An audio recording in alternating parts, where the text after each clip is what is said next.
केदारनाथला जाणारे हेलिकॉप्टर कोसळलं असून या घटनेत भाविकांसह 5 जणांचा दुर्दैवी मृत्यू झालाय। उत्तराखंड मधील रुद्रप्रयाग जिल्ह्यातील गौरीकुंड परिसरात ही दुःखद घटना घडली आहे। केदारनाथ धामला जात असलेले एक हेलिकॉप्टर कोसळलंय। या हेलिकॉप्टरमध्ये 5 जण होते आणि दुर्दैवानं 5ही जणांचा मृत्यू झालाय। अहमदाबादमधील विमान अपघाताची घटना ताजी असतानाच केदारनाथला जाणाऱ्या हेलिकॉप्टरचा अपघात झाल्याची घटना घडली आहे। उत्तराखंडमधील केदारनाथ धाममध्ये मोठी दुर्घटना घडली आहे। आर्यन कंपनीचे हेलिकॉप्टर गौरीकुंड आणि त्रिजुगी नारायण दरम्यान क्रॅश झालं। खराब हवामानामुळे हा अपघात झालाय अशी माहिती मिळतीये। हेलिकॉप्टर क्रॅशची माहिती नोडल अधिकारी राहुल चौबे आणि जिल्हा आपत्ती व्यवस्थापन अधिकारी नंदनसिंह रजवार यांनी दिली आहे। तर या दुर्घटनेमुळे स्थानिक प्रशासन, पोलीस आणि आपत्ती व्यवस्थापन पथक घटनास्थळी तातडीने पोहोचले।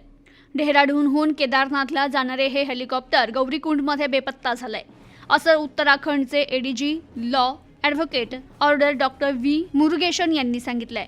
तर या अपघाताबाबत प्रशासनानं चौकशी सुरू केली आहे।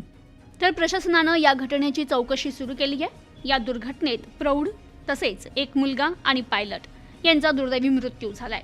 खराब हवामानामुळे बचाव कार्यात अडचणी येत आहेत। अपघाताच्या ठिकाणी हेलिकॉप्टरच्या अवशेषांचा ढीग पडलाय। केदारनाथ मार्गावर हेलिकॉप्टर कोसळण्याची ही पहिलीच घटना नाहीये। यापूर्वी देखील चारधाम यात्रेदरम्यान अनेक हेलिकॉप्टर दुर्घटनाग्रस्त झाले, तर काही हेलिकॉप्टरची इमर्जन्सी लँडिंगही करण्यात आली। याआधीही अनेक हेलिकॉप्टर क्रॅश झालेत। काही दिवसांपूर्वीच एका हेलिकॉप्टरला रस्त्याच्या मधोमध क्रॅश लँडिंग करावी लागली होती। चारधाम यात्रा सुरू झाल्यानंतर लगेचच एक हेलिकॉप्टर क्रॅश झालं होतं, ज्यात अनेक लोकांचा जीव गेला होता। या घटना लक्षात घेत केदारनाथ मार्गावरील हेलिकॉप्टरच्या फेऱ्या कमी करण्यात आल्या। दररोज हेलिकॉप्टरच्या 60 फेऱ्या कमी करण्यात आल्या असून सरासरी 200 ते 250 फेऱ्या हेलिकॉप्टरद्वारे होतात। सतत होणाऱ्या अपघातांनंतर जीडीसीएने हा निर्णय घेतलाय। Bureau report, news today 24।